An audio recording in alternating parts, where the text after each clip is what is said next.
Cet adversaire, c'est le monde de la finance. Colonna n'était pas armé, il n'a pas opposé de résistance. C'est bien elle qui a écrit « Omar m'a tué ». Voici les Rolling Stones. C'est l'heure de votre plongée quotidienne dans la boîte à souvenirs d'Europe 1. Bonjour Lord d'Autriche. Bonjour Dimitri, bonjour à tous. En ce 1er février, les règles de l'assurance chômage se durcissent. La durée d'indemnisation pour les chômeurs est réduite de 25%. Vous revenez ce matin à travers les archives d'Europe 1 sur le jour de la création de l'ANPE, l'Agence nationale pour l'emploi. Nous sommes en 1967.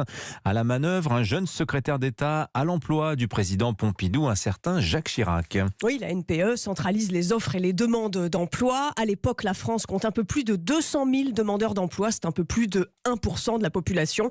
Ils pourront donc bénéficier d'une allocation, dit Jacques Chirac. La certitude qu'aura le travailleur demandeur d'emploi de pouvoir faire face au problème de son reclassement. Et cela dure au minimum 1 an. Des agences ouvrent dans toute la France. Des milliers de personnes viennent s'inscrire. La question du chômage qui augmente est déjà une préoccupation en 1967. Analyse du journaliste d'Europe 1, Philippe Beauchard. Si on compare la situation de la France à celle de l'Allemagne, on peut considérer que le chômage n'est pas dramatique.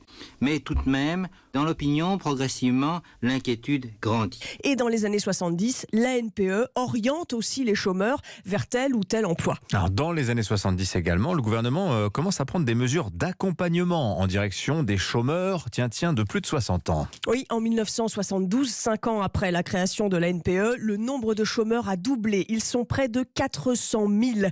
Des réformes de l'assurance chômage se succèdent dans les années 80, 90 et 2000. En 2001, le PAR, plan d'aide au retour à l'emploi, entre en vigueur. Le chômeur s'engage à chercher activement un emploi et en échange, les indemnisations ne sont pas régressives. Reportage sur Europe 1 de Lionel Gougelot dans une agence de Lille. C'est sûr qu'on va avoir un afflux de personnes, on va avoir du monde. En attendant, dans les ANPE, on manque d'informations, estime Florence. Au chômage depuis plusieurs semaines, cette jeune femme s'interroge sur l'intérêt du dispositif. Si on ne nous propose pas un travail qui correspond à nos compétences, qu'on nous oblige quelque part à un retour à l'emploi sans vraiment quelque chose de satisfaisant sur le plan du travail, moi je veux dire non. Et depuis qu'elle a été créée, la NPE, devenue en 2008 Pôle emploi, a toujours été débordée par le nombre de demandes.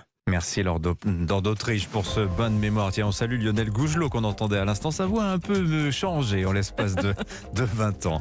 Je vous rappelle qu'à 8h15, l'invité d'Europe Matin ce matin sera Sandrine Rousseau, au micro de Sonia Mabrouk. Elle s'est fait remarquer en commission à l'Assemblée nationale hier, Sandrine Rousseau.